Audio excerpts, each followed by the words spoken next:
안녕하십니까. 2025년 한국정책학회 학예학술대회 제1회의 8분과 국민주권정부 실현을 위한 시민참여 제도화 방안 이제부터 시작하도록 하겠습니다. 오늘 발표는 두 분입니다. 한국리서치의 김춘석 부문장님과 서울대학교의 김주형 교수님 그리고 한국교원대 서현수 교수님 팀에서 발제를 맡아주시겠습니다. 먼저 한국리서치 김춘석 부문장님을 모시고 발제 듣고 난 다음에요. 서울대학교 김주형 교수님께서 발제해 주시겠습니다. 먼저 김춘석 부문장님 단으로 모시겠습니다. 여러분 큰 박수로 환영해 주시죠. 예, 인사드리겠습니다. 소개받은 한국리서치 김춘석입니다. PPT가 네. 얼마 동안 하면 몇 분 동안 하면 되나요? 15분요. 내지 20분 정도만 해주시면 네. 제가 15분 되면 말씀드릴게요. 네. 우리 지금 시점에 상당히 중요한 우리 그 공론화 쪽에서의 과제가 제도화가 아닌가 싶습니다. 그 관점에서 그 모델에 대한 이해를 한번 생각을 해봤습니다. 그래서 공론화 모델의 이제 필요성이나 효용성, 그다음에 논의의 여건, 그다음에 우리 한국형 공론화로 세 가지를 좀 말씀을 드리고자 하는데요. 시민 참여형 조사, 수기적 공론 진단, 시민 합의 대화. 요건 아직까지 뭐 학계에서 이야기된 건 아닙니다. 지금 제가 말씀을 좀 드리고자 하는 내용이고요. 그리고 그 관점에서 보면 그 제도화 관점에서의 모델 관점에서 봤을 때 또 새로운 모델도 만들 수 있는 거 아닌가. 이제 그렇게 또 그 모델을 가지고 또 적용을 할 필요도 있는 거 아닌가. 그런 논의를 좀 하고자 합니다. 예. 그 모델에 대해서 사실은 지금 거의 논의가 안 돼 있다 싶어요. 그리고 또 논의가 안 돼 있다 싶은 것뿐만 아니라 잘못된 논의들도 상당히 많습니다. 예컨대 시민 참여형 조사를 공론조사로 이야기하거나 아니면 지금 공론화의 모든 형태를 그냥 공론조사로 통칭하는 그런 상황도 있는 것이죠. 그래서 여기 모델에 대해서 논의가 좀 있어야 되겠다라는 생각을 하고요. 우리 사회과학에서 모델의 그 효용성은 사실은 달리 강조할 필요는 없다 생각을 합니다. 하나의 커뮤니케이션의 중요한 수단이 될 수 있겠고요. 또 하나 이제 모델이라는 건 언제든지 변형이 가능하다라는 걸 또 전제하는 거죠. 그 관점에서 우리 사회에서는 모델 유형에 대한 논의들은 일부 있다고 보입니다. 그런데 좀 제한점들이 있다. 기존에 2005년도 2002년이죠. 2005년이네요. 그 대통령 자문 지속 가능 발전위에서 이론들을 종합 정리한 그런 시점에서의 논의들이 일부 있었는데 좀 제한점이 있다 싶고요. 그다음에 최근에는 20년에 이광원 김학린 교수 팀에서 좀 두 가지 유형이라면 축이 중요하겠는데 비용 편익과 비용 편익 분산, 그러니까 이해관계자가 참여하는 공론화와 일반 시민이 참여하는 공론화, 그다음에 갈등의 어떤 발생 전후 형태로 이제 구분을 한.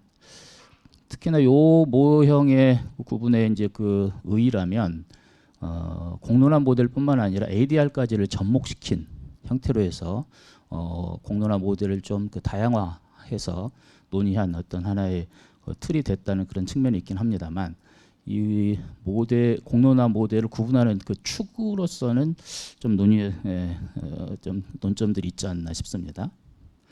근데 오늘 사회를 보시는 은재호 박사님도 의제 형성 모형, 정론 형성 모형, 합의 형성 모형 이런 그 공론화의 유형과 그다음에 참여와 수기라는 그 공론화의 두 가지의 중요한 키워드를 가지고서 구분을 하셨죠.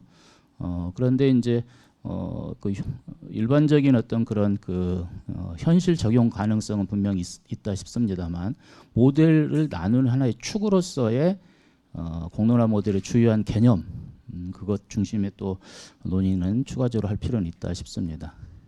그래서 저는 결론 도출 방식, 그 다음에 시민 참여 방식은 대표성과 관련된 거죠. 그다음에 전문가의 역할은 수기성과 관련된 축이라고 저는 이해를 했습니다. 그렇게 보면 합의 형성형 그 공론화 모델과 선호집합형 공론화 모델이 구분이 될 수 있다 보고요.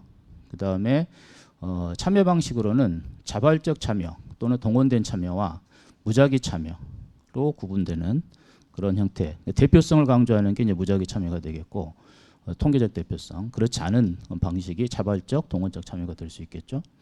그 다음에 이제 수기성 측면을 저는 수기의 질 형태로 봤습니다. 수기의 양보다는. 전문가가 어떻게 참여하느냐. 이건 시민에 대한 신뢰하고도 많이 연관이 있다고 이해를 합니다. 그래서 전문가가 교육자, 설득하는, 가르치는 그런 입장으로 참여하는 공론화가 있다 싶고, 아니면 조언자, 지원자 역할로 참여하는 형태의 공론화도 있다고 생각을 합니다. 이 중에 우리는 합의 형성형 공론화가 거의 없다 싶고요. 소규모의. 대규모의 선호집합형 공론화가 사실은 주로 적용이 되어 왔던 게 특징이라고 봅니다. 이런데 모델에 대한 이해를 통해서 사실은 그 모델을 알면 그 자체로 하나의 커뮤니케이션의 수단이 된다고 보겠고요. 그 다음에 이 모델을 통해서 앞으로 공론화를 어떻게 더 발전시키고 풍부화시킬 수 있고, 또는 모델에 기반한 운영에 대한 비판도 그 모델에 기반해서 할 수 있는 그런 어떤 특성이 있다고 보겠는데요. 그런 점에서 모델에 대한 이해가 의미가 있다고 보겠습니다. 그런데 우리 사회 공론화는 지난 17년 신고리 공론화를 전후로 해서 그 전에 이제 쭉 오다가 17년부터 활성화됐다 싶은데 이미 한 3, 4년 후부터 많이 좀 반성이 되어 왔죠. 지나치게 좀 천편일률적인 공론화, 그다음에 기능적 공론화가 된 게 아닌가. 앞으로 좀 더 발전적으로, 그다음에 특히 수기민주주의적 관점에서 접근이 필요한 거 아닌가. 이런 논의들이 많이 있었죠. 그런데 지금이 전환점이 되는 거 아닌가 싶습니다. 그러니까 지금 정부 차원에서 제도적으로 갈등 조정 비서관, 그다음 경청통합수석, 국민통합위원회 실제로 하겠다. 그리고 어제 이한주 위원장의 기조발조에서도 국정의 어떤 그 기조로서 시민 참여, 공론화 이 부분을 강조를 많이 했습니다. 그래서 공론화 측면에서든 제도화 측면에서는 상당히 전환기적인 그런 시기가 아닌가 생각을 하고요. 그런 점에서 특히나 좀 더 이론적인 체계적인 공론화에 대한 접근, 또는 그것은 또 학술 연구하고도 분명히 연관이 있는 그런 상황이라고 생각을 합니다.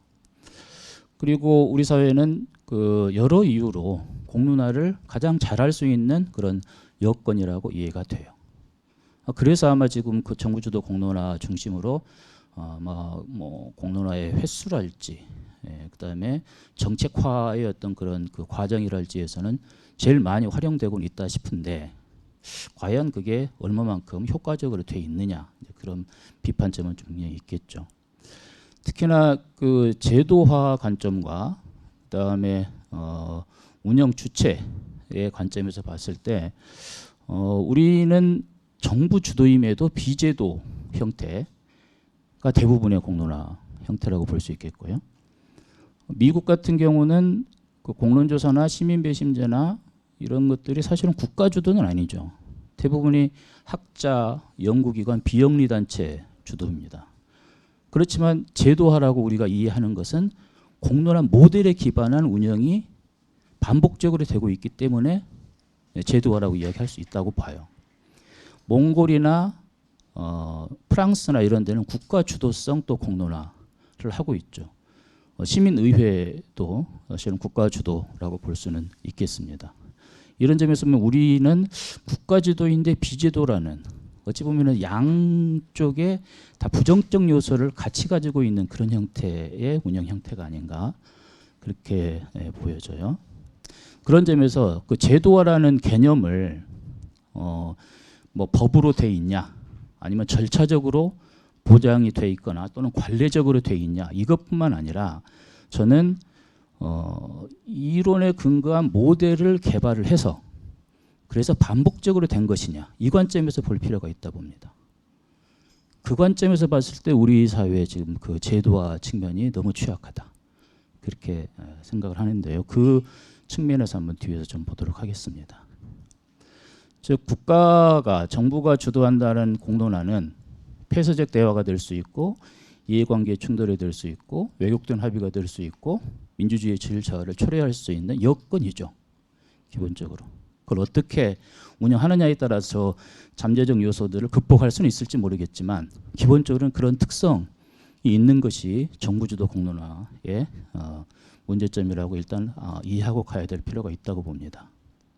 특히 공론화 모델의 관점에서 봤을 때 말씀드린 대로 아예 잘 모르고 있거나 또 피상적으로 논의가 되고 있거나 아니면 국가 이슈 포럼, 뭐 플래닝 셀 우리 사회에서 사실 그렇게 적용되지도 않고 모르고 있는 것들을 그냥 언급하고 넘어가고 있는 이런 형태가 아닌가 싶고요.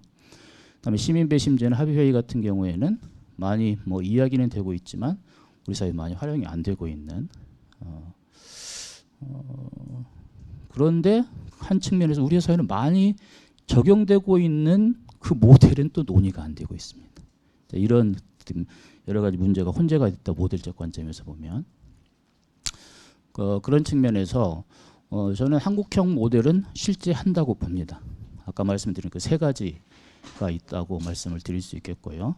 그런데 그게 긍정적으로든 부정적으로든 온전히 인정을 받지 못하고 있다 싶습니다. 그런데 이제 이런 공론화 모델의 어떤 그런 논의 이런 것들은 분명히 해야만이 아까 전환적 관점에서 봤을 때 제도화에 대한 어떤 그런 고민도 그렇고 우리 사회에서 공론화에 대한 논의를 좀 더 체계적으로 하고 그다음에 그 확장적으로 할 수 있는 그런 그 기본 출발점이 되지 않나 싶습니다. 공론화 모델을 그럼 어떻게 검토할 것이냐? 크게는 저는 이제 어떻게와 왜 관점에서 봐서 어떻게의 관점에서는 시민성 측면에서 시민성에 대해서 신뢰하냐 그렇지 않냐. 공론화라면 당연히 시민성을 신뢰해야 될 것 같은데 그렇지 않은 공론화 모델이 또 있죠. 그다음에 전문가 역할이 어떨 것이냐. 저게 핵심적인 저는 요소이지 않나 싶고요. 그다음에 참여 방식으로는 대표성을 보증하지 않는 소수, 시민 배심제나 합의회의나 이런 데는 어떤 데 보면 대표성을 보증했다 그래요. 시민 배심제가. 근데 시민 배심제 형태가 대표성을 언급할 수는 없죠. 무작위성은 이야기할 수 있지만 무작위성과 대표성이 등치되는 건 아닌 거죠. 그다음에 대표성을 보증하는 다수, 대표성을 보증하지 않는 다수. 그다음에 의제 형태가 폐쇄형이냐, 선호집합형으로 A, B 두에서 골라라고 하는 거냐, 아니면 새로운 그 의제 발굴형, 개발형이냐, 또는 혼합형이냐. 그다음에 결론 도출 방식이 합의 형성형이냐, 선호집합형이냐, 혼합형이냐. 그다음에 결과 활용이 공론을 확인하기 위한 목적이냐, 정책을 결정하기 위한 목적이냐, 의제를 발굴하고자 하는 것이냐. 그다음에 이 부분은 사실 언급은 안 되죠. 모델론이 할 때 왜 측면에서. 근데 이제 이 부분을 검토하는 것이 의미가 저는 있다고 봅니다. 그러니까 개발을 정치 영역에서 한 거냐, 사회 영역에서 한 거냐, 행정 영역에서 한 거냐. 그 영역이라는 것도 이제 필요해서 한 것도 있을 것이고 연원도 있을 수도 있겠죠. 그다음에 지향이 수기민주주의를 지향하는 거냐, 참여형 공공 갈등 관리를 지향하는 거냐. 물론 두 개를 구분할 수는 없을 겁니다. 궁극적으로는 수기민주주의를 다 실현하는 것이 또 공론화일 것이고 하지만 실제 운영되고 있을 때의 그 목적이나 그런 걸 봤을 때 어느 쪽에 가깝냐 이렇게 구분해 볼 수 있다고 보겠는데요. 이런 기준으로 봤을 때 크게 세 가지 시민 참여형 조사, 수기적 공론 진단, 그다음에 시민 합의 대화 세 가지를 검토해 보겠는데요. 시민 참여형 조사 신고리 거 잘 알고 계시죠? 수기를 엄청나게 강조했지만 되게 그 수동적 수기들이죠. 가리키고 하는 수동적 수기들. 그다음에 대표성을 엄청나게 강조했죠. 국가 주도이기 때문에 저는 그렇다고 봅니다. 그다음에 수기적 공론 진단은 은재호 박사께서 만든 모델인데요. 이것도 우리 사회의 현실을 감안한 모델이라고 봐요. 뭐냐면 가장 좋은 특징 중에 하나는 의제도 시민이 선정하거나 전문가가 선정하는 의제를 국가에서 선정하지 않는 그런 절차를 일단 예정을 하고요. 그다음에 수기가 다 된 다음에 정책화 과정에 전문가 참여를 보장을 합니다. 요거는 우리 사회가 전문가 중심의 사회, 그다음에 정책 관료 중심의 사회라고 봤을 때 공론화를 정책 단위에서 채택하고자 할 때 되게 부담들을 느끼죠. 정책 담당자들이. 그것의 부담감을 완화시키고자 하는 현실적 고민에서 나온 그런 모델이라고 봅니다. 시민합의 대화는 사실은 이건 전 세계도 없는 모델이라고 볼 수 있는데요. 지금 박주화 박사님 그 통일연구원하고도 같이 연관이 있는 그 모델 과정이었습니다. 그러니까 100명 이상이 참여해서 만장일치로 통일 합의 대화, 그 합의문을 초안을 작성을 했죠. 어떻든 모델적 관점에서는 전 세계 어디에도 없는 모델입니다. 그러니까 콘클라베나 화백제도 같이 그 사회 최고의 엘리트들의 소수 엘리트들의 만장일치는 있었지만 그것도 뭐 좀 선택형이겠죠. 근데 요거는 너무나 도전적으로 일반 시민 100명이 모여서 그 한 2년에 걸쳐서 통일 협약안을 구성을 한 겁니다. 그 내용과 결과가 어떠냐는 차치해 두고라도 모델적 관점에서는 이건 너무나 놀라운 모델인 거죠. 그 기술적인 것은 예컨대 뭐 분임 토의 내에서는 100% 합의해야 전체 회의로 올라가고 전체 회의에서는 한 80% 동의가 되는 것을 만장일치로 본 뭐 그런 형태로 됐습니다. 뒤에서 좀 기술적인 거 설명을 드릴게요. 이게 통일국민협약안에 완성된 형태입니다. 전문가들이 좀 지원을 했지만 이 전체를 시민이 내용을 결과를 본 거죠. 그 개별적으로 한 게 보면 시민 참여형 조사는 시민을 불신을 해요. 그렇기 때문에 뭐 이러닝도 하게 하고 오리엔테이션도 하고. 그러니까 이 그 신고리 원자력 발전에 대한 것, 이것을 일반 시민이 어떻게 알아? 짧은 시간 동안 논의해서 어떻게 전문가 수준의 판단을 할 수가 있어? 이런 엘리트 의식, 이런 시민에 대한 불신을 가지고 프로그램이 완성이 됐기 때문에 그런 그 수동적 프로그램들이 있고요. 또 개별 세션의 구성도 전문가가 먼저 발표를 합니다. 그 다음에 분임 토의하고 그 다음에 이제 질의응답을 하는 거죠. 그래서 분임 토의 시간이 많이 줄어들어요. 이런 어떤 구성. 그 다음에 전문가의 역할은 그래서 설득자 역할을 하는 것이고 참여 방식과 참여자 수는 그렇고요. 의제 형태도 폐쇄형이죠. 둘 중에 하나 고르는 것. 그다음에 선호집합형이고 결과론도 정책 결정이죠. 그러니까 국가 주도의 정책 결정을 하는 것이라서 그 과정도 아주 규모가 커야 되고 그다음에 그 프로세스도 아주 정치해야 되는 그런 부담을 가지고 가는 형태의 공론화가 되죠. 이건 중앙정부 차원에서 할 수 있는 공론화 모형이라고 볼 수 있겠죠. 지방정부에서는 이 정도 규모로 이 정도 비용을 들여서 한다는 건 거의 불가능하니까요. 그 다음에 개발은 행정 파트에서 됐다고 보고요. 이게 지금 시민 참여형 조사나 시민 합의 대화는 그 공론화를 하자 해서 만들어진 모델입니다. 모델을 만들어서 공론화를 한 게 아니라 일단 공론화를 스타트해. 그래서 이런 것을 우리가 하고자 하니 우리의 특성상 이렇게 해야 될 것 같아 해서 만들어진 것이 시민 참여형 조사와 시민 합의 대화예요. 그다음에 수기적 공론 진단도 사실은 그 당시에 행정연구원에서 근무해서 국가와 정부의 정책 과정이 어떻다라는 걸 너무나 잘 알고 있는 은지호 박사께서 우리 현실을 감안해서 만든 그런 모델이죠. 그러니까 우리 세계 모델 전부 다가 이론에 기반한 선언적 어떤 모델로 나온 게 아니고 현실에서 맞닥뜨려서 현실 문제를 해소해야 된다라는 관점에서 나온 것이 우리 공론화 모델의 특성이라고 저는 이해를 합니다.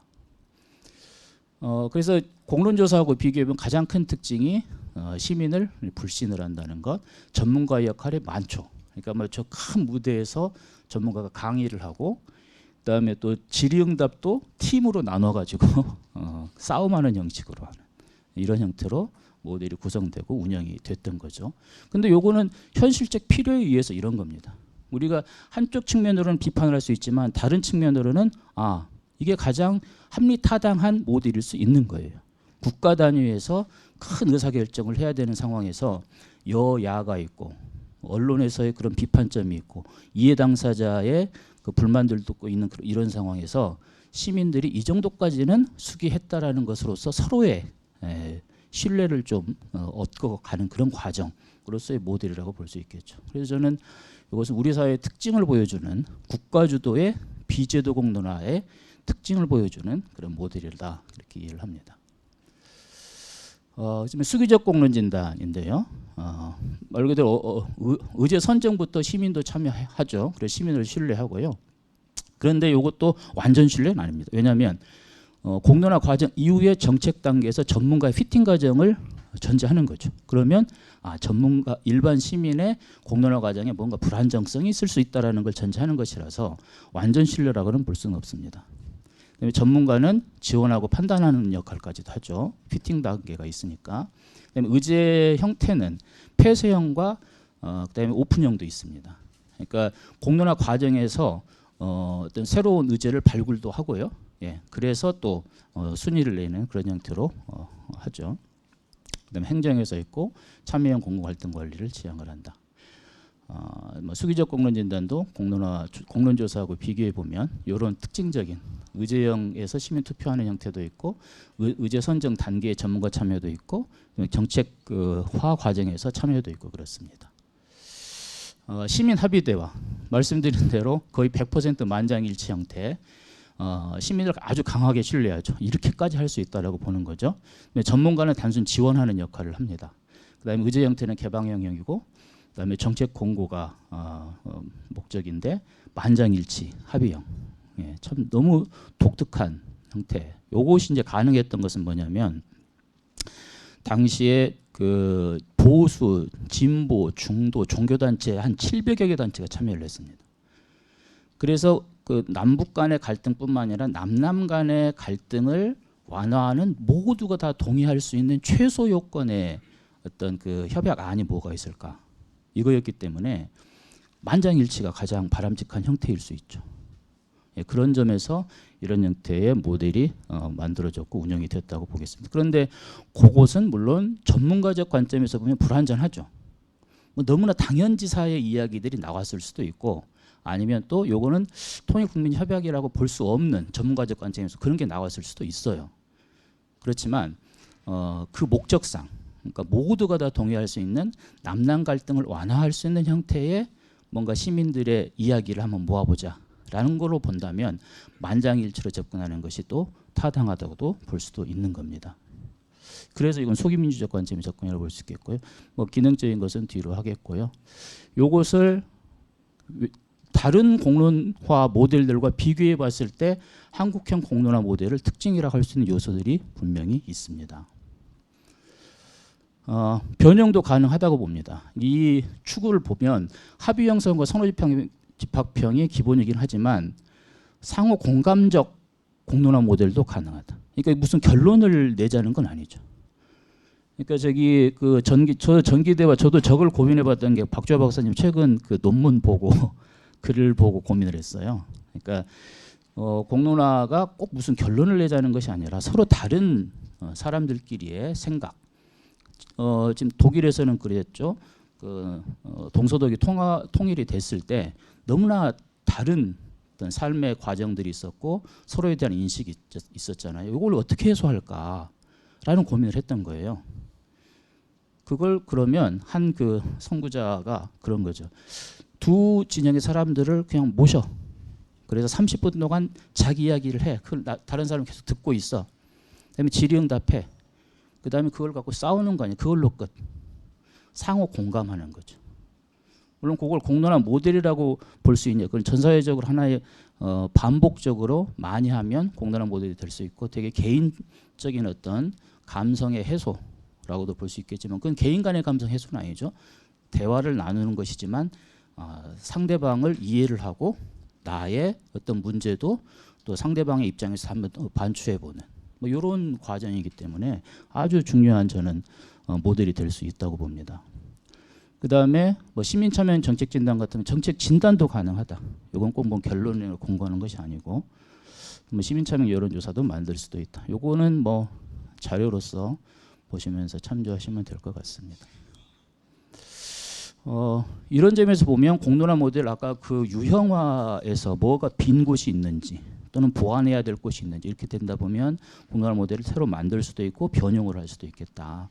저는 이런 어떤 하나의 판단 준거와 축이 있어야만이 그래야 평가도 제대로 하고 그 프레임 내에서 지금은 보면 이쪽 모델 이론 가지고 저쪽 모델을 논박을 하거나 뭐 이런 경우도 많이 저는 있다고 봐요.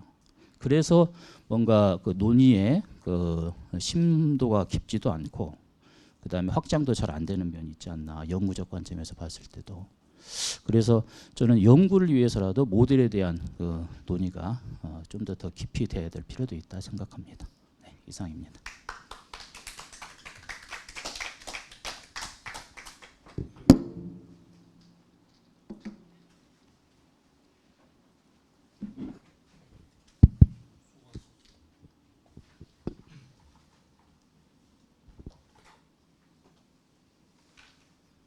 네, 다음 발표 가도록 하겠습니다. 서울대 정치외교학부 김주영이라고 합니다. 저는 오늘 제목을 이제 시민의회의 개념과 이론적 실천적 쟁점 이렇게 좀 정해봤는데요. 그 앞선 김춘석 센터장님 발표를 들으면서 제가 지금 말씀드리려고 하는 시민의회는 그런 모델에 또 어디에 해당할까 이런 고민이 좀 되기도 하고 또 앞으로 또 대화를 많이 나눠야 될 부분들도 있겠다 이런 생각이 들고 하네요. 저는 이제 요 시민의회라는 한 유형에 대해서 조금 더 들어가서 말씀을 드려 보도록 하겠습니다. 그래서 먼저 그 배경이 될 만한 내용을 짧게만 그 민주적 혁신이라는 개념을 가지고 좀 말씀을 드리고요. 이어서 시민의회의 특징 그리고 제가 생각했을 때는 이제 장점에 해당하는 내용들을 좀 중점적으로 검토를 한 다음에 마지막에 제도화를 한다고 했을 때 어떤 경로가 있고 또 어떤 쟁점이 있을 수 있을까에 대해서 또 좀 살펴보고 그렇게 하도록 하겠습니다. 사실 이제 시민의회라는 개념 자체도 한국에서 몇 년 전하고 비교를 해보더라도 상당히 그래도 좀 많이 이제 좀 익숙해진 것 같기도 하고 아마 올 가을 정도에 시민의회법 제정에 대해서 좀 상당한 토론이 있지 않을까 생각을 합니다. 근데 아직 좀 그 관심이나 논의가 좀 모호한 측면이 있는 것 같습니다. 그래서 좀 구체적인 사안들로 들어가서 이제 디테일들을 보는 게 중요할 것 같은데 제가 오늘 이제 그 말씀을 다 드리지는 못할 것 같고 여전히 조금 그 높은 추상 수위에서 쟁점들을 좀 검토하려고 합니다. 지금 한국 민주주의가 이제 큰 위기를 겪고 또 어느 정도 정상성을 회복해 나가고 어떻게 또 도약할 수 있을까 이런 고민을 많이 하고 있는데 대의제 정치도 잘 해야 되지만 시민 참여가 그것과 또 상충하지 않는다. 다 같이 잘 해야 되는 어떤 우리 이제 개혁의 과제들이다. 여기에 대한 공감대는 상당히 있다고 생각을 합니다. 저는 이제 서현수 교수님하고 또 다른 분들하고 같이 연구를 하면서 이건 이제 저희가 만든 개념은 아니고 이제 국제학계에서 이미 정착된 개념입니다만 이렇게 시민 참여를 중심에 두고 대의제 정치를 쇄신하고 재구성하려는 여러 가지 노력들을 일반적으로 데모크래틱 이노베이션스, 민주적 혁신, 민주주의 혁신이라고 부릅니다. 그리고 그 유형이나 사례들도 굉장히 다양하게 존재합니다. 여기 이제 제가 참여의 다양성이라고 좀 이름을 붙여봤는데 이거는 뭐 저희 나름대로 한번 분류를 해 본 것입니다. 이렇게 시민 참여 포럼들을 폭넓은 참여에 중점을 둘 것이냐, 질 높은 수기나 토론에 초점을 둘 것이냐, 결정권이나 영향력에 초점을 둘 것이냐, 이제 이런 관점에서도 한번 분류를 해볼 수가 있겠다. 그리고 이제 거기 깔려 있는 어떤 정치 사회 운동이라는 것도 저희는 이제 민주적 혁신의 하나의 유형으로서 뭐 굳이 뺄 필요는 없겠다고 보는 편입니다. 근데 보시면 아시겠지만 제가 오늘 말씀드리려고 하는 그 시민의회 같은 경우는 이런 여러 가지 참여의 이른바 생태계 중에서 그 중에 하나를 차지하는 것이라고 보는 게 좋을 것 같습니다. 아까 앞선 발표에서도 잘 설명을 해주셨지만 여러 가지 모델들이 여러 필요에 의해서 이제 진화를 하고 있고 그런 것들이 하나의 제도나 하나의 시도가 만병통치약 같은 게 될 수가 없기 때문에 어떤 목표나 맥락에 따라서 다양한 시민 참여의 제도들이 공존하고 서로 또 이렇게 상호 상승을 하는 게 중요하지 않나.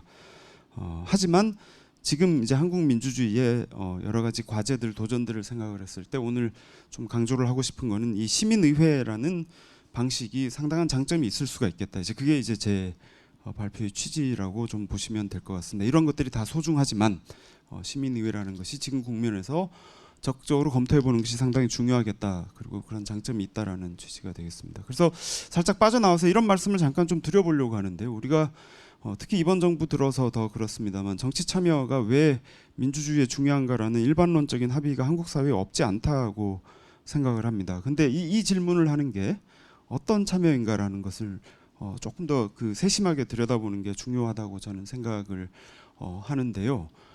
많은 경우에 우리가 선거 경쟁의 맥락 속에서 특히 정당들이 당원들이나 일반 국민들의 참여를 이야기할 때는 이런 경우가 많은 것 같습니다. 위로부터의 동원이나 사람들을 이제 숫자로 보는 형태의 참여이죠. 그런 세력화.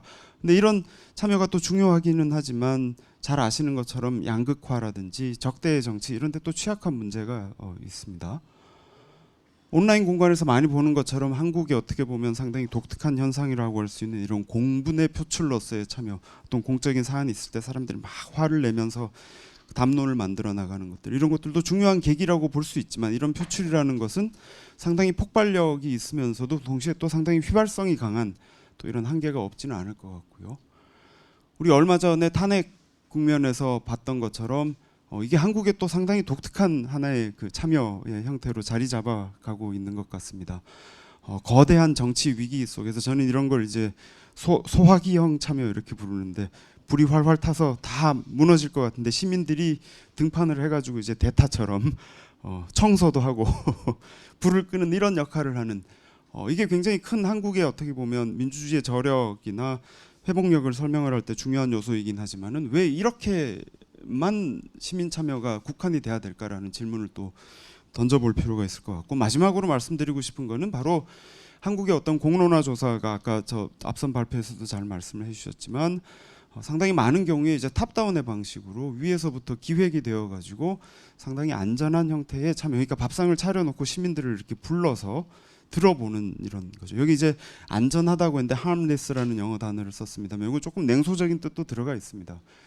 위험하지 않다. 그러니까 이런 걸 커미션을 하는 정부 입장에서도 잘 우리가 관리할 수 있으니까 참여라는 명분을 내세우기도 쉽고 나중에 무시해도 큰일이 안 일어나고 이제 이런 형태의 참여가 그러니까 이런 한국에서 지금 현저한 참여의 형태들을 놓고 봤을 때 참여가 양적으로 증대하고 참여에 대한 담론도 확장되고 있는 것은 분명해 보이지만 이게 얼마만큼 건설적이고 지속 가능한 형태의 시민 참여로 우리가 채널링이 되고 있는가, 저는 이 질문을 앞으로 이제 다 같이 좀 열심히 해야 되지 않는가라는 생각을 하고 있습니다. 그래서 이제 시민의회라는 것을 나름의 좀 대안적인, 앞서 말씀드린 여러 가지 중요한 참여의 경로들과는 좀 구분되는 대안적인 참여의 경로로 좀 강조를 하고 싶은 겁니다.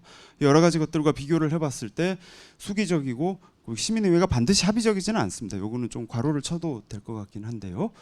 질 높은 토론과 학습에 기반을 하고 있기 때문에 그리고 건설적이고 혁신적이다. 우리 뭐 공론화 조사도 그렇긴 합니다만 그것보다도 더 어떻게 보면 외부의 어떤 전략적인 고려나 정치권의 뭐 이제 침투나 이런 것들로부터 안전하게 사실 운영될 수 있는 방법은 얼마든지 있다고 생각을 합니다. 그렇기 때문에 시민들이 훨씬 더 미래지향적인 대안이나 제안, 권고를 만들어낼 수 있는 그런 독특한 제도라고 생각을 하고, 그리고 이게 세 번째 포인트가 특히 우리한테 익숙한 형태의 공론화 조사하고도 큰 차이점이라고 볼 수 있을 것 같은데요. 연속적으로, 그러니까 일회성 이벤트가 아니라 제도화되어서 상시적으로 운영될 수 있는 그런 잠재력이 굉장히 큰 제도다. 그리고 연계적이라는 건 조금 이따 더 설명드리겠습니다만 시민들 100명, 200명 모여서 그 안에서 열심히 토론하고 끝나는 것이 아니라 이게 한편으로는 대의제 정치 과정과 다른 한편으로는 더 넓은 사회적 공론화와 동시에 진행될 수 있는 그런 잠재력이 또 크다. 이게 이제 굉장히 큰 장점이라고 생각을 합니다. 그리고 이런 요소들의 누적적인 효과로 효과적이다, consequential하다라는 것은 우리말로는 적절한 번역은 아마 이제 중대성이 있다 이런 정도가 아닐까 싶습니다. 그냥 그저 모아서 열심히 우리 좋은 토론했다 여기서 끝나는 것이 아니라 정치 과정과 정책 과정에 실효성이 있는 변화를 이끌어낼 수 있다라는 취지에서 그런 면에서 이제 시민의회가 독특한 장점이 많이 있다고 생각을 합니다. 그 관점에서 보면 실제로 이제 한국에서 공론화를 그 정착을 시키고 확장하는데 큰 역할을 하셨던 분들 또 이 자리에 많이 계시기도 하고 저도 굉장히 이제 그 존경하는 마음으로 그런 연구들을 이렇게 추적하고 있습니다만 지금까지 또 좀 앞으로 더 잘할 수 있기 위해서는 어떤 부분들이 필요할까 이런 성찰이 또 필요한 시점인 것 같습니다. 근데 단적으로 이야기를 하면 이게 너무 좀 가혹한 평가일지는 모르겠습니다만 여전히 한국의 공론화 조사 같은 경우는 좀 일회성 이벤트의 성격이 좀 강하지 않은가, 여전히 그게 참 아쉬운 부분인 것 같습니다. 그러니까 안정적인 법적 제도적 기반이 없기 때문에 개시에서부터 시작을 해가지고 사후 조치에 이르기까지 거의 전적으로 정책 결정권자의 정치적 의지에 이제 매달릴 수밖에 없는 그런 이제 한계가 있지 않은가 생각합니다. 그리고 그게 진행되는 과정에서도 이번에 작년에 있었던 연금개혁 공론화 같은 경우도 이런 부분에서 참 그 내부적으로는 굉장히 잘했다고 생각을 합니다만 이런 부분이 좀 아쉬웠다고 생각을 하는데 대의제 정치 과정 국회에서 먼저 나서서 이제 이 결과를 좀 폄훼하기도 하고 이런 모습을 보면서 참 안타까웠는데요. 그렇게 잘 연결이 되지 못하고 많은 노력을 했습니다만 여전히 이제 사회적 공론화와도 또 연결이 좀 부족했던 측면이 있는 것 같고요. 그리고 조사와 결론 어떤 특정한 사안에 대한 의견의 지형을 물론 수기를 거친 이후이긴 합니다만 여전히 A안과 B안과 C안이 있을 때 토론을 거치면 어떤 안이 가장 많은 지지를 받는가라는 이런 조사와 결론에 여전히 좀 몰두하는 측면이 있지 않은가, 이거보다는 좀 넓게 볼 여지가 있지 않은가 이렇게 생각을 하는 편입니다. 그래서 말씀드린 것처럼 한편으로는 정책 과정 내에서 실효성이 좀 부족한 측면도 있고 다른 한편으로는 넓은 사회적 수기와 또 같이 연결되지 못하는 그런 아쉬움들이 있다 보니까 자꾸 이런 불필요한 오해를 사기도 하고 이건 좀 자초한 측면도 저는 뭐 전혀 없지는 않다고 생각을 합니다. 예전에 신고리 때부터 이번에 연금개혁까지도 계속 그런 논의들이 있었습니다만은 정치권에서 책임지고 결정하기 싫으니까 시민 참여라는 핑계로 이렇게 외주를 준다. 그러면서 자꾸 이제 정당성을 훼손하게 되는 그런 문제들이 없지는 않았다고 생각을 합니다. 그래서 이제 이런 흐름들을 염두에 둔다면 시민의회는 어떤 특징이 있을까라는 것을 조금 더 강조를 하고 싶습니다. 이제 공론 조사를 포함을 해서 아까 이제 센터장님 말씀하신 여러 가지 것들을 다 이제 엮어서 아마 뭐 학계에서는 정착된 표현으로는 일반적으로 요즘 이제 수기적 미니 공중 (deliberative mini public이라고 좀 부릅니다. 여기 기본적인 특징들이 있죠. 그러니까 정치인들이나 이해관계 당사자들보다는 일반 시민들을 무작위 추첨을 통해 가지고 구성을 한다. 이게 즉 거울이죠. 전체 공중에 일종의 소우주를 구성을 하기 때문에 그것을 이제 미니 공중이라고 부르는 것이고, 두 번째 기능은 필터링이 되는 거죠. 그냥 단면을 딱 끊어서 우리가 AR에서 여론조사 하듯이 하지 않고 열심히 공부를 하고 함께 토론을 하고 또 구조화된 토론을 한다라는 것도 중요하죠. 이 부분은 다 익숙하실 것 같은데요. 그런 식의 필터링을 거치고, 그리고 세계의 많은 수기적 미니 공중을 서베이를 해보더라도 그 결정 자체가 이제 결정권을 그대로 법이 되고 그대로 정책이 되고 이런 경우는 거의 찾기가 어렵습니다. 그러니까 여전히 이제 권고 내지는 조언 역할을 하게 되는데, 요거는 조금 이따 좀 더 강조를 할 필요가 있습니다. 권고 내지는 조언 역할을 하더라도 그냥 무시해도 좋은 형태로 제도화를 하느냐 그렇지 않느냐가 아주 결정적인 차이라고 생각을 합니다. 자, 이런 시민의회도 이런 특징들을 다 공유를 하지만 지금까지 해외에서 주로 진행되었던 여러 시민의회의 특징들을 추려보면 추가적인 요소들이 있고 이 부분들이 중요한 것 같습니다. 그래서 특히 아일랜드 같은 경우도 그렇지만 일반적으로 적어도 6개월 이상, 아일랜드는 이제 1년 이상 똑같은 사람들이 계속 이렇게 운영한 경우도 있습니다. 그러다 보니까 수기의 밀도와 횟수도 높을 수밖에 없고요. 이제 하나의 학습과 수기의 세트를 적어도 67번 이렇게 되풀이하는 경우들이 많이 있습니다. 그리고 그 과정에서 문 닫아놓고 내부에서 토론만 하는 것이 아니라 지역 순회 공청회라든지 의견 수렴 같은 것들도 하고요. 온라인 공간도 열심히 활용을 하고 정치인들과도 열심히 토론을 하고 그런 이제 퍼블릭 컨설테이션의 과정이 또 중요하게 포함이 되는 것도 특징이고, 아까 말씀드렸던 것처럼 의견 지형을 조사하는 데에 그치지 않고 보고서의 형태도 굉장히 다양합니다. 독일에서 연방 하원에 설치된 시민의회에서 최근에 이제 제출한 보고를 보면 그 뉴트리션 영양의 문제에 관련해서 11개인가 이렇게 권고안 같은 것들을 아주 충실하게 제출을 합니다. 이거 이제 뭐 여론조사를 해가지고 몇 퍼센트가 뭘 지지했다 이거하고는 다른 형태죠. 그러니까 이렇게도 상당히 다르게 이제 지위를 설정해 볼 수 있는 겁니다. 그러니까 이런 시민의회의 독특한 특징이 있다라는 건데, 핵심은 결국은 저는 이 단어라고 생각을 합니다. 연계, 그러니까 커플링 내지는 이제 링키지가 될 텐데, 한편으로는 이미 아까 말씀드렸던 겁니다. 한편으로는 대의제 정치 과정과 연결을 하고 다른 한편으로는 공론장이나 사회적 수기와 연결을 한다. 대의제 정치 과정과 연결한다는 것은 의회나 정부 지자체에서 어쨌거나 정책 결정은 거기서 내리는 것이니까 그 심의와 정책 결정 과정에 제도적으로, 이렇게 제도적이라는 키워드가 중요해지는 거겠죠. 이게 조금 어색하긴 합니다. 두 번째 게 이제 국민투표, 주민투표 연결한다고 돼 있는데 이건 대의제 정치 과정이라고는 또 조금 다르긴 합니다만 공식 이제 정책 결정 과정이라는 측면에서 여기다 넣어봤는데요. 아일랜드 같은 경우도 시민의회에서 도출한 권고안을 가지고 3차례 정도 개헌까지 했었었죠. 그러니까 뭐 동성 결혼 문제라든지 낙태 문제라든지 이런 문제들을 이제 다 시민의회 경로로 국민투표까지 연결을 시켜가지고 이제 개헌을 했던 성공적인 사례가 또 있기도 합니다.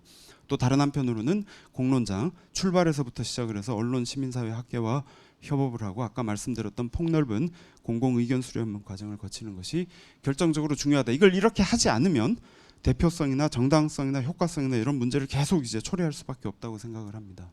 이렇게 연결해야지 대의제 정치 과정과 연결을 하면서 정치적 의지를 형성을 해야 되고 넓은 사회적 토의를 공론장과 연계를 통해서 확보를 하는데 저는 이거를 이런 정치적 합의와 사회적 합의의 결합이라고 좀 표현을 합니다. 우리가 일반적으로 사회적 합의가 필요하다 이렇게 얘기를 할 때는 정치인들은 자기들이 발을 빼고 싶을 때 그렇게 이야기를 합니다. 우리는 관여하지 않고 사회에서 뭔가 합의를 만들어 와라 이런 얘기를 많이 하고 정치적 합의는 시민들은 이렇게 못 들어오게 하고 자기들끼리 문 닫아놓고 하는 경우를 정치적 합의라고 부르는 경우가 많이 있습니다. 시민의회의 장점은 이 두 가지를 같이 갈 수 있는 독특한 제도다라는 것이 아주 중요한 포인트라고 강조를 하고 싶습니다. 실제로 해외의 시민의회들이 이렇게 진화를 하고 있고 만약에 올해나 내년에 시민의회법이 한국에서 제정이 된다면 한국이 국가 수준에서 시민의회를 제도화한 첫 번째 사례가 될 수 있습니다. 아일랜드, 브리티시 콜롬비아부터 시작을 해서 아일랜드가 한동안 굉장히 앞서 나가 있었는데 아일랜드는 지금 이게 약간 좀 위기에 처해 있습니다. 지금 제일 프론티어는 벨기에라고 볼 수 있습니다. 이번에 이제 세계정치학회에도 그분들 다 모셔가지고 이런저런 토론을 많이 했습니다만 한국을 지금 열심히 응원을 하고 있습니다. 그 다음에 한국이 됐으면 좋겠다. 실제로 이렇게 제도화, 아까 말씀드렸던 것처럼 정부가 의지 있으면 가끔 한 번 하고 아니면 1년 동안 안 하고 이런 게 아니라 제도화, 심지어는 상설화까지 지금 가고 있는데 조금 이따 하나 말씀드리겠습니다. 다층적으로 지방에서부터 시작을 해가지고 유럽에서 이제 유럽연합에서도 이런 시민의회 굉장히 활발하게 특히 청소년 시민의회 이런 것들 지금 열심히 하고 있습니다. 어려운 문제들, 특히나 기후 문제, 기존의 정치 과정이 제대로 다루지 못하는 문제들 시민의회를 통해 가지고 돌파구를 찾으려고 하는 노력들. 프랑스 같은 경우는 이제 안락사라든지 뭐 이런 문제들 이걸로 또 다뤘죠. 기후, 선거제도, 선거제도 대표적으로 저는 뭐 이렇게 해볼 만한 문제라고 생각을 하고요. 짐작하시는 것처럼 디지털 플랫폼들을 열심히 활용하는 방향으로 또 진화를 빠르게 해 나가고 있습니다. 아까 제도와 관련해 가지고 이거는 잠깐 한번 좀 소개를 드리고 싶습니다. 이게 동벨기에 그 4개의 언어권 중에서 동벨기에 조그마한 지역이긴 한데요. 이거 전체가 사실 동벨기에 의회입니다. 우리가 통상 생각하는 의회는 여기 왼쪽에 있는 요 파르먼트라고 된 거죠.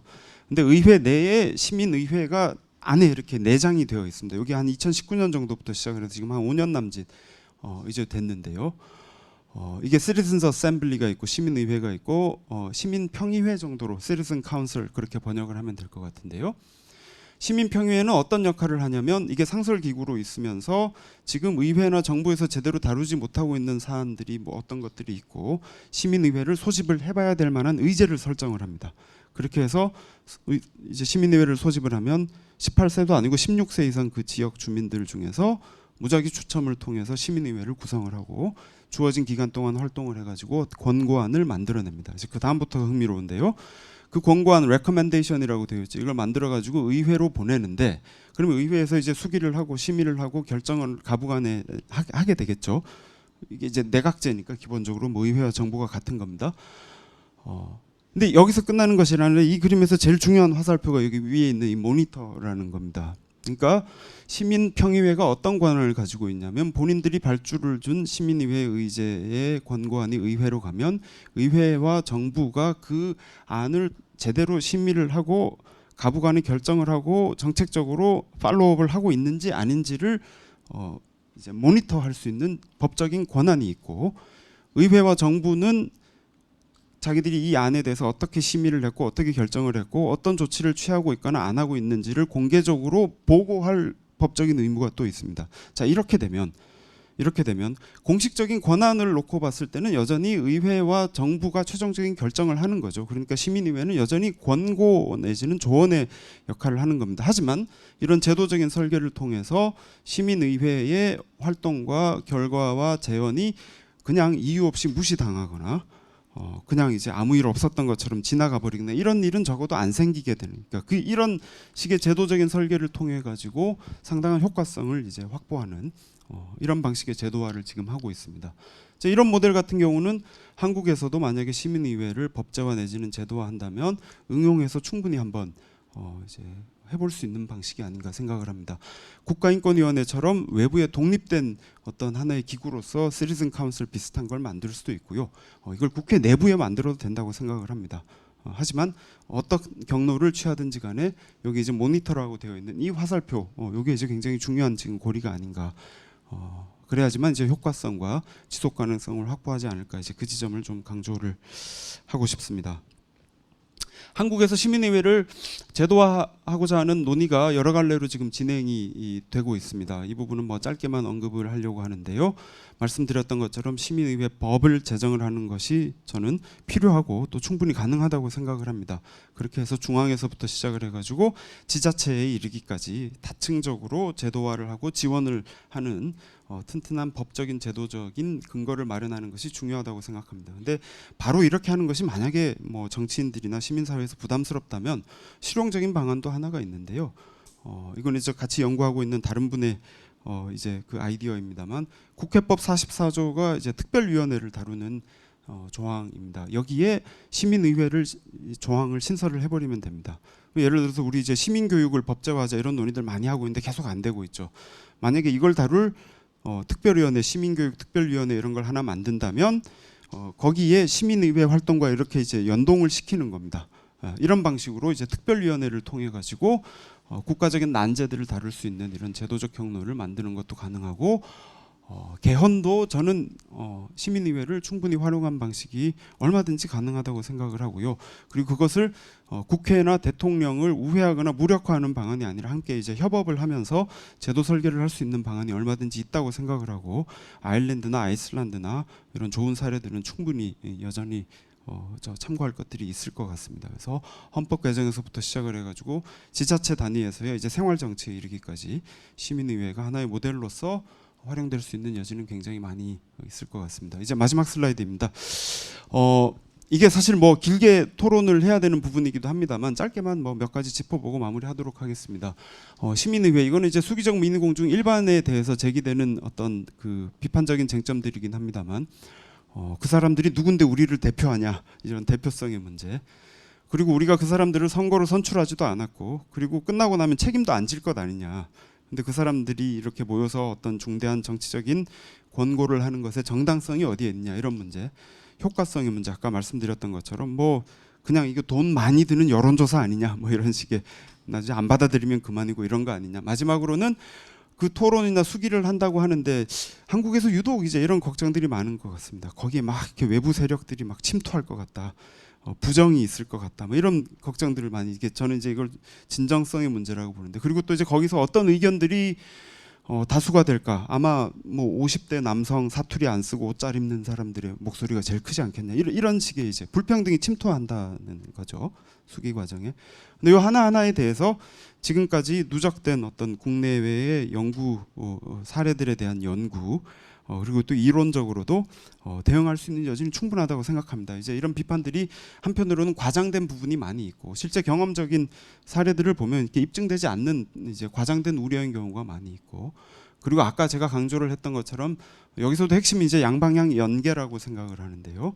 공식 정치 과정 그리고 공론장에서의 넓은 사회적 수기와 충실하게 연계를 하면 정당성 문제, 효과성 문제, 진정성 문제, 이런 것들 충분히 이제 해소할 수 있는 여지가 열린다고 생각을 합니다. 바로 이제 그런 관점에서 시민의회 제도화와 관련된 논의들에 대한 대응도 가능하고, 우리 국내에서도 이제 충분히 도입할 수 있는 여건은 성숙하지 않았나, 그런 생각을 합니다. 여기까지 말씀드리겠습니다. 고맙습니다. 자, 이제 다 앞으로 앉으시죠.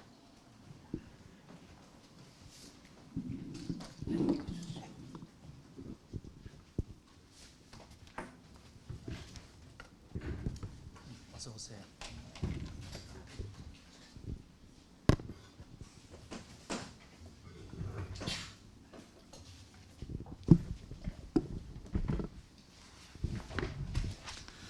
네, 두 분의 발제 정말 좋았죠. 공론화 관련해서 이렇게 깊은 발제를 듣기가 쉽지 않은데 오늘 저희 귀가 좀 호강했습니다. 우리 김춘석 부문장님 발제 같은 경우에는 공론화의 모델링을 통해서 제도화와 안정화가 필요하다는 이야기를 해주셨고요. 그리고 김주영 교수님의 발제는 그 일환으로서 시민의회가 앞으로 한국 대의민주주의의 보완제로서 그 역할을 다할 수 있는 여러 가지 방법에 대해서 말씀을 해주셨습니다. 이렇게 귀한 두 분의 발제에 대해서 네 분의 토론자가 계세요. 한 분 한 분 제가 소개해드리겠습니다. 한국지방행정연구원 김지수 박사님입니다. 우리 한국행정학계에서 갈등 관리는 물론 공론화 분야에 대해서도 깊은 연구를 이어가고 계시죠. 다음은 통일연구원의 박주화 박사님입니다. 박주화 박사님께서는 실제 통일연구원에서 지난 정부 동안 통일국민협약을 위한 국민대화를 기획하고 실행해 오셨던 분이기 때문에 경험과 이론을 함께 가지고 있는 인지심리학자이기도 하십니다. 수기 메커니즘에 대해서 또 깊은 이야기를 해주실 것으로 기대됩니다. 세 번째 토론자는 한국행정연구원 허준영 박사님입니다. 행정학자이면서 독일에서 공부를 하셔가지고 독일 통일 문제를 비롯한 다양한 행정 정치 연계에 대해서 깊이 연구를 하고 계십니다. 마지막으로 행정과 소통연구소 홍수정 박사님입니다. 홍수정 박사님께서는 행정학 박사이기도 하지만 서울시에서 갈등관리조정관으로 9년 동안 일하시면서 현장 경험을 많이 축적하고 그것을 이론으로 반영하기 위해서 노력하고 계십니다. 이 네 분의 토론자에게 많은 시간을 드리지 못해서 참 죄송한데 저희가 이제 23분이 남았거든요. 그러다 보니 대략 4분 정도 말씀을 해주시면 좋겠습니다. 자, 김지수 박사님부터 시작해 주시죠. 네, 안녕하세요. 김지수입니다. 사실 되게 오늘 굉장히 소중한 발표를 두 가지 이제 들은 것 같다는 생각을 했고요. 이제 어떻게 보면 제가 좀 배워야 될 게 많은 지금 발표셔서 제가 첫 토론이라 상당히 부담이 되긴 합니다. 일단 먼저 첫 번째 발표와 관련해서 제가 느끼는 거는 사실 지난번에도 제가 관련 내용을 조금 들은 적이 있었지만 어떻게 보면 귀납적인 과정을 거쳐서 우리가 이제 모델화 혹은 이론화로 가는 그 과정을 지금 보여주고 계신 것 같다라는 생각이 들었습니다. 제가 생각할 때는 사실 한국형의 공론화는 두 가지로 구분이 된다고 저는 생각을 했는데 하나는 이제 현실 문제 해결형, 그다음에 두 번째는 비전과 미래를 설계해가는 형태, 이렇게 두 가지라고 생각을 하고 있고 사실 앞부분의 그 케이스는 전문가의 역할도 굉장히 개입이 좀 필요한 상황이고 또 직접적인 이해관계도 굉장히 강하고 그렇기 때문에 동시에 참여자들도 관련해서 상당한 에너지를 그 안에 투입해야 되는 부분이라고 생각을 하고 있습니다. 그러다 보니 아무래도 이제 대표성도 굉장히 중요해지고 또 정부 개입도 필요한 이제 측면들이 있어서 어떻게 보면 이게 현재 우리가 이루어지고 있는 많은 그 어떤 그 참여형의 공론화 모델들이 가지고 있는 특성이기도 하고 이게 반드시 또 잘못된 부분은 아니라고도 저는 생각을 하고 있습니다. 거기에 비해서 사실 우리가 같이 미래나 어떤 비전을 함께 그려가는 방식의 어떤 공론화 같은 경우에는 사실은 아주 직접적인 이해관계가 강한 것도 아니기 때문에 정부가 판만을 제공해주고 그리고 논의의 방식도 상대적으로 조금 더 자유로울 수 있다고 생각을 합니다. 그렇기 때문에 전문가들의 역할이 좀 다소 약하게 개입이 된다고 하더라도 전체적인 결과에 대한 수용도도 높고 또 대표성에 대한 부담도 그렇게 크지 않은 형태라고 생각을 합니다.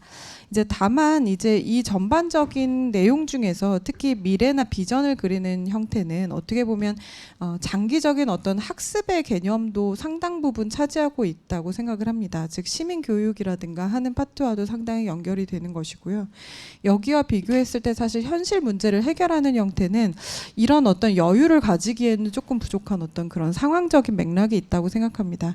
다만 이 두 가지 모두가 대전제는 우리가 민주주의를 실현하고 시민교육을 한다라는 큰 전제 하에서 논의가 돼야 된다라는 부분은 공통적인 것 같아서 나중에 이제 모델을 만드실 적에 이런 어떤 현실적인 측면을 조금 더 고려해 주시기를 좀 부탁을 드리고 싶고요.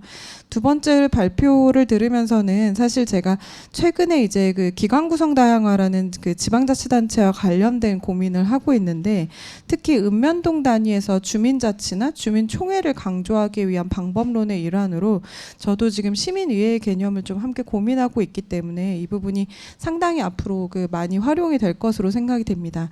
다만 이 부분에서 제가 이제 아이슬란드 케이스나 여러 가지 그 해외 사례도 검토를 했을 때 우리가 지금 가지고 있는 그런 지역에서의 어떤 고령화라든가 인구 감소라든가 하는 부분들이 이런 어떤 문화를 형성하는 과정 안에서 상당히 좀 어려움의 변수로 작용될 수 있을 것이라는 생각이 들고 특히 이제 장기적인 시민 수기의 과정들을 이제 거치는 과정에서 과연 누가 여기에 지속적인 에너지를 가지고 참여할 수 있을까 하는 부분이 지금 우리 모두의 숙제라고 생각을 하고 있습니다. 제가 최근에 그 중국 분들하고 이제 이런 어떤 수기에 관한 이야기들을 나누게 됐는데 거기서도 사실 이 부분을 고민하고 계시더라고요. 그래서 저는 사실은 이런 그 어떤 청년층이라든가 혹은 경제 활동을 굉장히 왕성하게 하는 분들이 참여하게 하는 이 방식 중에 하나로 정말 이 참여를 하는 것 자체가 굉장히 해야 할 일이고 이게 정말 힙한 것이다 라고 느낄 수 있는 어떤 이런 조성이 상당히 좀 필요한 부분이라고 생각하고요. 그리고 사실은 지방의회라든가 하는 부분들이 오히려 이것에 걸림돌이 될 가능성도 상당히 있기 때문에 이 의회에게 이런 것들을 의무를 부여하는 어떤 이런 부분을 우리가 제도적으로 좀 논의할 필요가 있을 것 같습니다. 네, 이상입니다. 고맙습니다. 하준영 박사님. 죄송해요. 박주호 박사님. 네. 제가 기차 시간이 좀 있어가지고 먼저 짧게 말씀드리겠습니다. 이제 이 공론화 혹은 사회적 대화와 관련해서 아마 이제 외교 통일부 쪽에서 아마 제가 알고 있기로는 이 이제 두 발표 이제 의회형 시민 대화형 트랙하고 기존에 했던 사회적 대화형 트랙이 같이 가지 않을까라는 좀 그런 지금 예상을 하고 있습니다. 그래서 오늘 발표가 굉장히 많은 도움이 될 것 같고요. 그러니까 근데 이제 사회적 대화 혹은 공론화가 모든 분야에 적용 가능한가에 대해서는 조금 의심스러운 게 있고 특히 제가 요즘에 생각하고 있는 것은 이 권력 구조를 분리해 놓고 사회적 대화 혹은 공론화를 할 수 있을까? 이제 오늘 저희가 발표자께서 말씀하신 거의 모든 사례들은 내각제 국가에서 즉 의회와 행정부가 같이 있는 사실상 동일한 국가에서 이루어지는 건데 이 행정부와 입법부가 완전히 사실상 분리되어 있고 행정부에 의해서 정책이 추진되는 상황에서의 공론화는 어떻게 해야 될 것인가에 대한 고민도 좀 필요하지 않을까라는 생각을 해봤습니다. 그리고 이제 뭐 시간이 없으니까 이제 김주영 교수님께 좀 드리고 싶은 질문은 뭐냐면 이제 뭐 다 모든 분야에 해당되는 거지만 사실 제가 오늘 이제 우리 김준석 선생님께서도 발표하신 게 사실 외교, 통일, 안보 사실 외치에 관련된 분야에 있어서 이런 공론화 모델이 과연 적용이 가능할 것인가? 그러니까 뭐 신고리 문제나 여러 다양한 사회 국내 문제에 있어서는 갈등의 당사자가 다 참여하지만 외교 문제 같은 경우에는 이게 진보 보수의 문제가 아니라 그러니까 북한과 남한의 문제라면 이 대표성으로 본다면 사실 북한과 남한이 참여하는 게 가장 대표적인 거죠. 그러니까 진보와 보수가 참여했다 그래도 사실은 상대가 있는 외교 정책의 갈등의 대상인 사람이 참여 아직 안 한 상황에서 어떻게 대표성이 확보되고 효능감이 만들어질 것인가, 효과성을 측정할 것인가. 결국 외치에 대해서 외교 정책에 대해서 공론화는 정말 가능한 영역일까? 합의 혹은 뭐 최소한의 권고안조차도 이게 과연 목표로 삼을 수 있을 것인가라는 의문이 조금 들기는 들었습니다. 그리고 김준석 전무님 발표에 대해서는 제가 할 말이 많지만 짧게 말씀을 드리면 이제 이런 거 이제 더 고민을 해보실 지점이 좀 필요한 것 같습니다. 뭐 아까 우리가 관주도의 문제라고 말씀을 하셨는데 이게 녹화가 되고 있다고 하지만 좀 조심스럽게 말씀을 드리면 제가 느꼈던 가장 큰 뭐랄까 걱정은 시민 사회가 주도하면서 시민 대화가 좀 약화되고 있지 않은가라는 생각을 좀 과감하게 말씀을 드립니다. 오히려 관이 결합하는 사회적 대화가 훨씬 더 생산적일 수 있다. 이 시민 사회 대화가 사회적 대화, 특히 외교 분야의 사회적 대화가 시민 NGO의 전유물로 되고 있지 않는가라는 지금 우려가 조금 여러 군데에서 일어나고 있는 것 같습니다. 이제 그런 게 한번 어떻게, 물론 우리 조모님이 하실 수 있는 영역일지는 모르겠지만 그런 게 있고, 그리고 이제 이런 겁니다. 예를 하나만 들어겠습니다. 아까 슬라이드도 보시면 알겠지만 통일부는 이 통일국민협약이 6,000명이 만들어졌다라고 얘기를 하거든요. 근데 사실은 오늘 발표에서 얘기하셨지만 600명이 한 이틀간 만들어진 겁니다.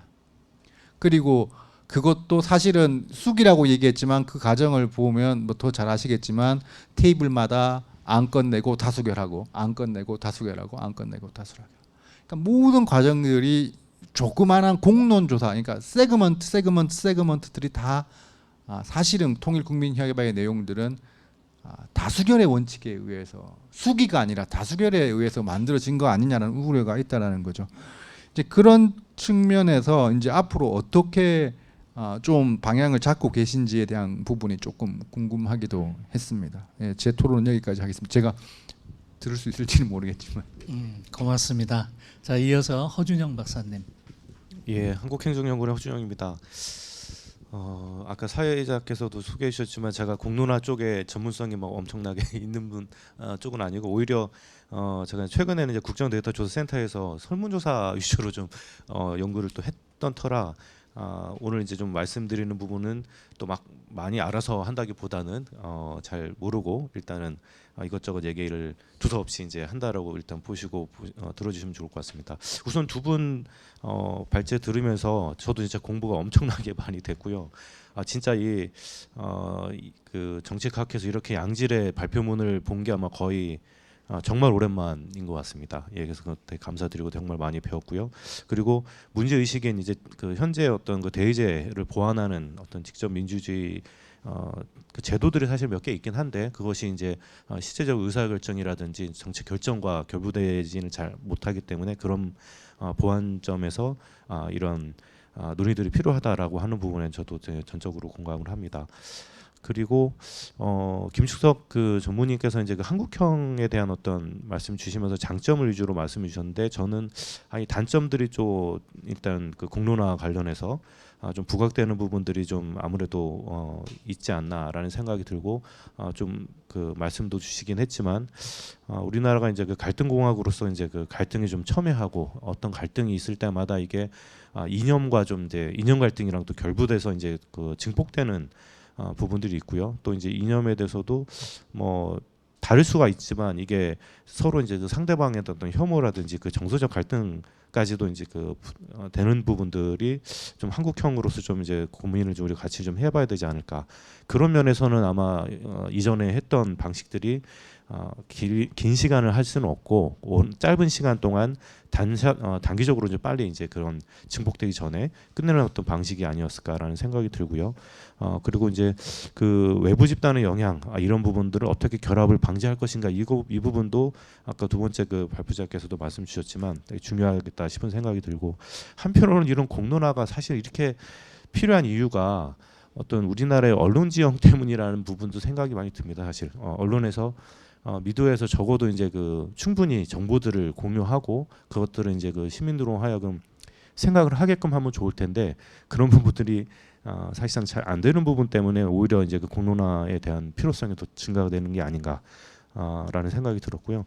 그리고 김신욱 그 전무님께서 그 공론화의 모델이 꼭 결과를 산출하지 않고 결정이 되어야지 않아도 괜찮다라는 말씀에서 저는 상당히 좀 큰 위안 내지는 이제 어떤 가능성을 봤는데요. 이게 그렇습니다. 이게 수기의 목적이 뭘까라고 하고 수기의 과정을 통해서 우리가 어떤 수기의 어떤 효과성을 어떻게 판단할 수 있을까가 되게 중요할 것 같은데 결국은 그런 거잖아요. 처음에 잘 모를 때랑 그걸 좀 알아가는 과정에서 어떤 것들을 알아가고 내 생각이 어떻게 변했다라는 것들이 이제 사실 모니터링되고 측정이 돼야 될 것 같은데 그래서 나중에 이제 이런 것들이 이렇게 됐습니다라고 하는 이게 그 과정이 되게 좀 중요할 것 같은데 그런 부분에 대해서는 사실 좀 많이 우리가 좀 놓치지 않나라는 생각이 들어서요. 그런 뭐 성과 관리가 될 수도 있고 아니면 효과성 측면 이 수기의 어떤 정도로 해서 이제 의견이 변화될 때 어떻게 우리가 그걸 확인할 수 있을지 그리고 아까 뭐 책임성의 문제도 저도 되게 중요하겠다고 생각을 하는데 책임성 관련해서는 그 각각 참여자들이 나중에 이제 뭐 수료증이나 이런 거 받는 것도 있겠지만 각각이 이제 나중에 뭐 서명을 해도 될 것 같아요. 그리고 이제 내가 왜 이런 여기 결정에 이렇게 하는 데 있어서 내가 생각이 어떤지를 좀 나중에 기록에 남겨놓게 하면 결국은 이제 그게 뭐 족쇄가 될 수 있지만 그게 하나의 어떤 자기가 책임을 질 수 있는 어떤 부분이 될 수 있지 않을까라는 생각이 들었고요. 그게 뭐 짧게 할지 아니면 길게 할지 모르겠지만 이 참여자에 대해서 어떤 그 처우를 좀 이제 그 보장해주는 부분들, 뭐 수당이랄지 아니면은 뭐 돌봄 같은 부분도 얘기하시는 분들도 있던데 그런 부분들도 좀 논의를 좀 넣었으면 좋겠다는 생각이 들었고요. 마지막으로 운영이 되게 중요하겠다는 생각이 들었습니다. 이게 자료집을 어떻게 잘 자료를 정리해서 그거를 잘 그 전달할지 그리고 해당 전문가를 어떻게 섭외해가지고 이걸 또 잘 전달하게 할지 그것도 사실 균형이 잡혀야지 한쪽으로 또 치우치면 그게 결국은 또 결정에 이르게 되니까요. 그래서 결국 이런 걸 하는데 세팅을 하기가 사실 되게 어려울 것 같고 결국 이제 아마 사무처라든지 특별한 이제 기구에서 좀 전담을 하면 좋을 것 같고 두 번째 발표자께서 말씀하셨지만 이제 이게 정부에서 하기는 좀 어려울 수도 있고 국회 내에서 이제 약간 뭐 특별위원회라든지 아니면은 국회 소속으로 가는 것도 방법이 될 수 있겠다라는 생각을 해봤습니다. 예, 이상입니다. 고맙습니다. 네, 홍수정 박사님.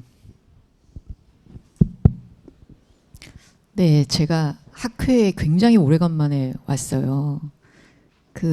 제가 행정을 이렇게 하다 보니까 학회의 논의와 너무 괴리된 게 많아가지고 학회에 오면은 별로 도움될 게 없다라고 생각을 해가지고 그동안 안 왔는데 오늘 제가 특별히 일정이 있음에도 불구하고 여기 왔습니다. 굉장히 많은 생각을 하게 하는 그런 세션이 아닌가 이렇게 생각합니다.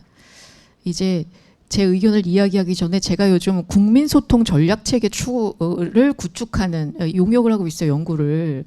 그런데 그 용역 자체가 너무 말도 안 되는 용역이거든요. 그러니까 뭐냐면 이해관계자를 중심으로 소통하면 되는데 전문가들이 와가지고 국민과 소통을 많이 해라 이렇게 얘기를 하니 국민과 어떻게 소통을 하냐 우리는 국민과 소통할 일이 별로 없는데 라고 해서 그걸 그러면 어떻게 하면 좋겠습니까 라고 하는데 저도 되게 막막해요. 그래서 지금 보고서 쓰다 말고 왔어요. 결국은 전문가가 문제이다 라는 생각이 들었습니다. 제가 아까 김주석 전무님의 발표를 들으면서 뭐가 생각이 났냐면 테세우스의 배라는 게 생각이 났어요. 나중에 단어를 한번 찾아보시기 바랍니다. 아테네인들이 영웅인 테세우스의 배를 보존을 잘 하려고 낡은 판자를 하나씩 이렇게 수리하다 보니까 결국에는 다 수리한 거예요. 그러면 생각에 그것이 테세우스의 배이냐 아니냐라는 문제에 우리가 도달하게 됩니다. 여기서 두 가지가 생각이 되는 거죠. 하나는 정체성의 문제. 이게 본질이 무엇이냐 아니면 맥락에서 이해할 거냐 뭐 이런 것들이 있고요. 두 번째는 물질적으로 이게 동일성이 없으니 그건 테세우스 배가 아니다라거나 아니면 그냥 맥락적으로 우리가 이해하면 되니까 개념적으로는 테세우스의 배다 이렇게 생각을 합니다. 왜 이 말씀을 드리냐면 처음에 제가 공론화를 했고 그 다음에 이제 신고리 공론화를 할 당시에는 많은 사람들이 뭐라고 얘기했냐면 이건 수구일성이 강조되어야 된다라는 이야기를 굉장히 많이 했어요. 그런데 수구일성이라고 하는 게 이제 점차 굉장히 희석이 되면서 여러 가지의 방식들을 이렇게 바꿔나가는 거를 보게 되었습니다. 그러면 이건 진정한 공론화냐 공론화가 아니냐라는 문제의식을 우리가 갖고 있어야 된다. 결국에는 역사적으로 이 제도라고 하는 거는 그 국가가 절차적인 정당성을 확보하는 과정에 있었다. 그러니까 뭐냐면 역사적으로 이 관행이 뭐냐면 공청회나 토론회나 이런 것처럼 전문가들 주도로 모든 것이 이루어져 왔다. 그렇기 때문에 전문가들은 자기들의 엘리트 의식을 가지고 일반 시민은 모를 것이다, 무식할 것이다, 논의를 잘 못할 것이다. 그러니까 잘 가르쳐야 된다. 그 다음에 그 리더하는 사람이 있어야 된다. 뭐 이제 이렇게 했다는 거죠. 그래서 정부는 타운홀 미팅조차도 세팅되지 않으면 별로 의미가 없다고 생각을 하고, 예, 그다음에 전문가는 우리가 가르쳐야 된다고 생각을 하기 때문에 그러면 그것은 진정한 공론화인가 우리가 한번 생각을 해봐야 될 것 같습니다. 그런데 반대로 한번 생각을 해보면요, 우리나라의 이 사회적인 인식 자체가 어떤 거냐 한번 고민해 볼 필요가 있을 것 같습니다. 첫째는 우리는 늘 시간이 없어요. 저도 시간이 없지만 여기 계신 선생님들도 지금 시간이 없습니다. 사회 전반의 의식이에요. 오래 이야기하면 쓸데없는 이야기라고 생각을 합니다. 그렇기 때문에 이건 비용의 낭비라고 생각을 하거든요. 그렇기 때문에 성과가 없다고 생각합니다. 이 사회에서 성과가 없는 거는 비용의 낭비입니다. 예, 이렇게 생각이 됩니다. 그리고 이제 두 번째는 뭐냐면 각자가 개인이 할 말이 너무너무 많아요. 할 말은 너무 많은데 너무 많고 방대하기 때문에 그걸 정리할 수가 없으니까 훈련된 퍼실리테이터가 그것을 주도합니다. 여기서 훈련된 퍼실리테이터는 뭐냐면 결과를 경도하기 위해서 훈련된 퍼실리테이터입니다. 그렇기 때문에 이야기를 자꾸 하다 보면 정부가 원하는 방향으로 막 가게 되고 정부의 막 이렇게 방향성이 경도가 될 수밖에 없다. 그래서 제가 어디를 가서 뭐라고 얘기를 하냐면 많은 공무원들이 결과가 우리가 생각하는 것처럼 안 나오면 어떻게 해요? 라고 이야기하는데 제가 그럴 리가 없다. 많은 공론화 업체는 정부의 경도되게 만들 것이다. 너네는 의지만 가져라. 이렇게 많이 얘기를 합니다. 그 다음에 이제 세 번째는 뭐냐면 아까 제가 테세우스배를 이야기를 했지만 토론을 하는 것보다 점점 더 퍼포먼스에 조금 더 치중하게 됩니다. 최근에 경기도에 무슨 공론화를 갔더니 거기에서 방탈출 게임을 청년들 공론화를 하는데 방탈출 게임을 접목해서 하겠다 이렇게 얘기해요. 이게 진짜 공론화인가 아닌가 퍼포먼스인가 이런 고민들이 좀 들었습니다. 그렇기 때문에 우리가 이런 많은 고민이 있지만 그럼에도 불구하고 방식 어떤 게 맞다라고 전문가들끼리 막 싸우는데 그러지 말고 방식을 규정하지 말고 그냥 일단 우리나라는 어떻느냐 일단 참여가 되게 중요하다. 그렇기 때문에 자유로운 토론과 참여를 제도화를 하는 것이 굉장히 중요하지 않나 이렇게 생각을 합니다. 사실 이제 마지막으로 제가 생각이 들면 민주주의는 돈이 많이 든대요. 민주주의를 하면 돈이 많이 든대요. 그럼 공론화도 민주주의의 하나의 모습이 아닐까 라고 생각을 해서 이거를 만약에 가치적인 문제, 윤리적인 문제를 토론을 한다 그러면 이건 의회가 하면 좋겠다. 제도화를 한다면 의회에서 하면 좀 더 자유롭게 우리가 긴 시간, 긴 호흡을 가지고 이야기할 수 있지 않을까. 왜 관청에선 그게 어렵습니까? 왜냐하면 관청은 성과를 내야 되기 때문에 그렇습니다. 예, 결과가 나오지 않고 어떤 선호가 투표되지 않으면 그것을 성과로 보지도 않습니다. 그렇기 때문에 제도화하기가 어렵습니다. 그러면 이제 제도화를 할 때 의회 중심으로 좀 가면 좀 어떨까라는 의견을 마지막으로 말씀드리면서 마치겠습니다. 고맙습니다. 네, 감사합니다. 토론자들께서 시간을 아껴주신 덕분에 우리한테 2분이 남았습니다. 그런데 우리가 3분 늦게 시작했으니 5분 남은 걸로 간주하고요. 두 분 발제자의 마지막 토론을 함께 들어보시죠. 먼저 김춘석 부문장님부터 2분만 얘기해 주시겠어요? 예, 다른 부분들은 다 참조하거나 서로 공유하는 내용이라고 이해를 하고요. 박주하 박사님께서 그 관주도보다도 오히려 시민사회 주도의 문제 말씀 주셨는데요. 저도 그 점 공감합니다. 그런데 대표적으로 사실은 그 박원순 시장이 재선인가 됐을 땐 건가요? 광화문에서 3,000명 모아놓고 기후변화 토의했다고 했죠. 말 그대로 뭐 이벤트성이고 그랬죠. 되려 관인이 들어가면 그 절차적 정당성이랄지 이런 거 신경을 더 많이 쓰기 때문에 아마 그런 그 표면적인 문제는 더 해소될 수 있는 요소는 저는 있다고 봅니다. 그런데 어쨌든 정부는 지원은 하되 그 프로세스에 대한 그 절차, 관리, 운영 요거는 관련 분야 전문가들이 같이 참여해서 하는 것이 적정하지 않나 싶고요. 그런데 이제 지금 우리 사회에서 지나치게 관주도성이 있기 때문에 또 시민사회의 어떤 그런 그 실험적 어떤 그 도전, 의제의 어떤 그 어떤 그 뭐 제기 이런 부분들은 또 필요한 부분이 있다고 생각을 해요. 그래서 그런 부분들을 좀 잘 조화롭게 갔으면 하는 그런 기대가 있습니다. 다른 부분들은 이제 학습하는 그런 자료로 잘 이해 듣고 참조하겠습니다. 감사합니다. 네, 김주영 교수님. 네, 감사합니다. 그 좋은 코멘트 질문들 많이 주셨는데 그 답변의 형태로 말씀을 드리기는 좀 쉽지 않을 것 같고요. 앞으로 저 연구 과정에서 다 열심히 고민하도록 하겠습니다. 저 마지막 저기를 대신해서 한 가지만 다른 말씀을 좀 드리면 지금 저는 이제 시민의회에 대해서 말씀을 드렸는데 지금 필요한 거는 조금 뭔가 이렇게 멋진 그 실험이 한번 있었으면 좋겠다 이런 생각이 요새 제일 많이 좀 하고 있습니다. 아일랜드 그 과정 전체를 주도했던 이제 데이비드 페럴이라고 더블린에 계시는 분인데 그분이 이번에 이제 한국에 오셔가지고 이런저런 얘기를 하다가 아일랜드가 어떻게 이걸 이렇게 잘할 수 있다고 생각하냐니까 그분이 의외로 농담 반 진담 반으로 세렌디피티 운이 좋았다 우리가 그때 막 국가적인 위기 상황에서 이걸 도대체 어떻게 해야 되냐 하다가 학자들 시민사회 이렇게 좀 모아가지고 이런 거 한번 해보자.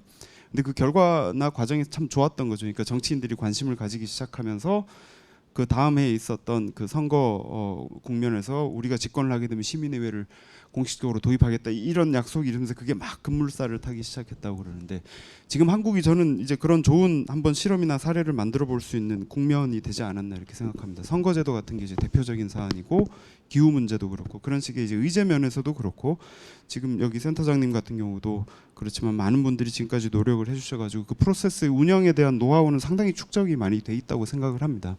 이게 정치인들이 조금 더 전향적으로 의지를 가지고 언론이나 학계에서도 같이 노력을 하면은 지금 굉장히 그 좋은 그 국면이 아닌가. 그래서 그런 노력들이 있으면은 지금 이제 많은 우려들이나 비판들이나 이런 것들이 조금 추상적인 지점들이 있는데 실제로 한번 잘 운영이 되고 나면 그런 부분이 또 많이 해소될 수 있는 계기가 되지 않을까 그런 생각도 좀 듭니다. 네, 감사합니다. 네, 감사합니다.